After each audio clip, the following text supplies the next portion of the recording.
ब्रह्मा, विष्णु और महेश तीनों को सभी देवी देवताओं में सर्वश्रेष्ठ माना गया है। इनसे जुड़ी कई पौराणिक कथाएं प्रचलित है, जिनका उल्लेख शास्त्रों में मिलता है। आपने सुना होगा कि भगवान विष्णु 4 महीने के लिए सो जाते हैं। उस दौरान कोई भी शुभ कार्य नहीं किया जाता, ना विवाह ना ही गृह प्रवेश। 4 महीने सभी शुभ कार्यों को निषेध माना गया है। इसको लेकर आपके मन में भी सवाल आता होगा कि आखिर ऐसा क्या कारण है कि ये 4 महीने शुभ कार्य नहीं किए जाते। मान्यताओं के अनुसार इन 4 महीनों में भगवान विष्णु सो जाते हैं, जिसके कारण ऐसा होता है। आज हम जानेंगे कि आखिर क्यों भगवान विष्णु को इतने लंबे समय के लिए सोना पड़ा था, या फिर उनके 4 महीने सोने के पीछे क्या रहस्य छिपा है। उससे पूर्व यदि आप इस चैनल पर नए हैं तो चैनल को सब्सक्राइब कीजिए और बेल आइकन को भी अवश्य प्रेस कीजिए, ताकि हमारे नए वीडियो सबसे पहले आपके पास पहुंचे। तो चलिए शुरू करते हैं। मान्यताओं तथा पौराणिक कथाओं के अनुसार भगवान विष्णु हर साल आषाढ़ मास की शुक्ल पक्ष की एकादशी से कार्तिक मास की शुक्ल पक्ष की एकादशी तक 4 महीनों के लिए सो जाते हैं। शास्त्रों में उल्लेख मिलता है कि भगवान विष्णु जितने समय के लिए निद्रा में होते हैं, उस दौरान कोई भी शुभ कार्य जैसे विवाह, मुंडन संस्कार, गृह प्रवेश, जनेऊ तथा मकान की नींव डालना जैसे कार्य नहीं किए जाते हैं।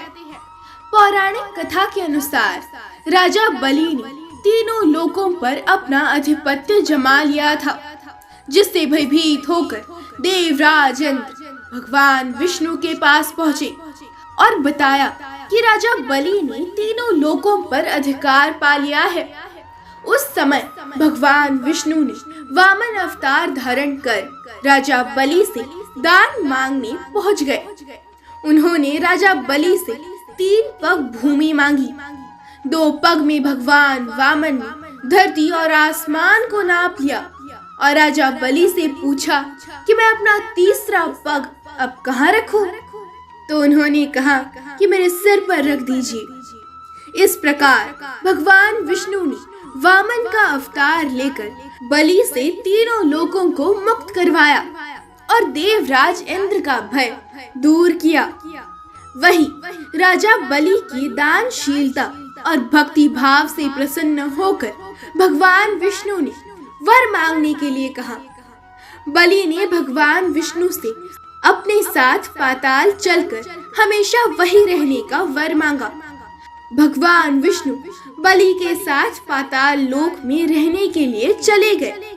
भगवान विष्णु के पाताल जाने से सभी देवी देवता और माता लक्ष्मी चिंतित हो गए। माता लक्ष्मी ने भगवान विष्णु को पाताल लोक से मुक्ति दिलाने के लिए एक योजना बनाई और एक गरीब स्त्री का रूप धारण कर वो पाताल लोक चली गई और उन्होंने राजा बलि को राखी बांधी और भगवान विष्णु को छुड़ाने का वचन मांगा। वही भगवान विष्णु अपने भक्त को उदास नहीं करना चाहते थे, इसीलिए उन्होंने राजा बलि को वचन दिया कि वो आषाढ़ मास की शुक्ल पक्ष की एकादशी से कार्तिक मास की शुक्ल पक्ष की एकादशी तक अर्थात 4 महीने पाताल लोक में निवास करेंगे। इसीलिए ये 4 महीने भगवान विष्णु योग निद्रा में रहते हैं। वही वामन रूप में भगवान विष्णु का एक अंश पाताल लोक में रहता है। एक अन्य कथा के अनुसार भगवान विष्णु का शंखचूर नामक एक राक्षस से युद्ध हुआ था। उस युद्ध में राक्षस मारा गया। वही इस युद्ध में भगवान विष्णु अत्यंत थक गए थे, तो उन्होंने अपना कार्य भगवान शिव को सौंप दिया और स्वयं योग निद्रा में चले गए। ये 4 महीने भगवान शिव ही भगवान विष्णु का संपूर्ण कार्य देखते हैं। यही कारण है कि सावन में भगवान शिव की विशेष पूजा होती है। इस प्रकार सृष्टि के पालन करता भगवान विष्णु साल के 4 महीने निद्रा में होते हैं। इसको चतुर्मास कहते हैं। नारायण नारायण।